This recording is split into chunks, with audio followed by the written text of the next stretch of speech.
Gautegi Sarteako udalak deia luzatu du koronavirusaren aurrean familiek koronavirusa nola gainditzen duten ikusteko bideoan parte hartzeko. Udalak esan du familiek grabatutako 10-15 segunduko bideoak behar dituela. Bideo bat grabatzea da Gautegi Sarteako familiekin helburua. Horretarako parte hartu nahi duten familiek esan bezala 10-15 segunduko bideoa grabatuta pasatu beharko dute. Bideo honetan, kuarentena delakoa nola pasatzen ari diren agertu beharko da.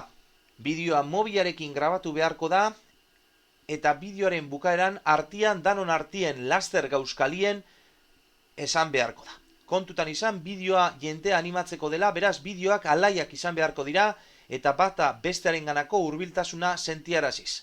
Grabatzen dituzuen bideoak 627, 778, 988 zenbakira bidali behar dira. Mikeli, bidaltzen dituzuen bideo guztiak elkartuz, bideo bat editatuko da, gero sare sozialetan banatzeko.